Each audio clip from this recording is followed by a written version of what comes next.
ಗುರುವೇ ನೀನು ಕಾರಣನಯ್ಯ. ವ್ಯಸನ ಮುಕ್ತ ಸಮಾಜ ನಿರ್ಮಾಣಕ್ಕೆ ಪಣ ತೊಡಿ. ಜಮಖಂಡಿ. ದುಶ್ಚಟಗಳ ಭಿಕ್ಷೆ, ಸದ್ಗುಣಗಳ ದೀಕ್ಷೆ, ವ್ಯಸನ ಮುಕ್ತ ಗ್ರಾಮಗಳ ಸಂಕಲ್ಪ ಜನಜಾಗೃತಿ ಯಾತ್ರೆಯನ್ನು ಸಾವಳಗಿ ಗ್ರಾಮದಲ್ಲಿ ಶ್ರೀ ಆನಂದ ದೇವರು ಓಲೆಮಠ ಜಮಖಂಡಿ ಇವರ ನೇತೃತ್ವದಲ್ಲಿ ಗ್ರಾಮ ಪ್ರತಿ ಮನೆ ಮನೆಗೂ ಹೋಗಿ ಜಾಗೃತಿ ಯಾತ್ರೆ ಕೈಗೊಂಡಿದ್ದಾರೆ. ವ್ಯಸನಗಳಿಂದ ಆರ್ಥಿಕವಾಗಿ ನಷ್ಟಕ್ಕೊಳಗಾಗುವುದಲ್ಲದೆ ಹಲವಾರು ರೋಗ ರುಜಿನಗಳು ನಮ್ಮ ದೇಹಕ್ಕೆ ಅಂಟಿ ದೈಹಿಕವಾಗಿಯೂ ದುರ್ಬಲರಾಗುತ್ತೇವೆ. ಜೊತೆಗೆ ಸಮಾಜವೂ ಕೂಡ ನಮ್ಮನ್ನು ಕೀಳಾಗಿ ಕಾಣುತ್ತದೆ.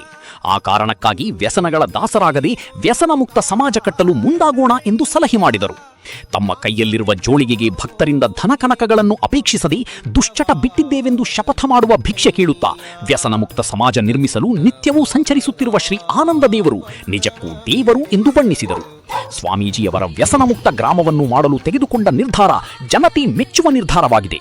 ಊರಿನ ಪ್ರಮುಖರಾದ ಪಾರಿಶ್ವನಾಥ ಉಪಾಧ್ಯ, ಬಸವರಾಜ ಮಾಳಿ, ಪ್ರವೀಣ ಮೇಲಿನಕೇರಿ, ಸಿದ್ಧಾರ್ಥ ತಳಕೇರಿ, ಗಜಾನನ ಮಾಳಿ ಇನ್ನೂ ಅನೇಕ ಯುವಕರು ಇದ್ದರು.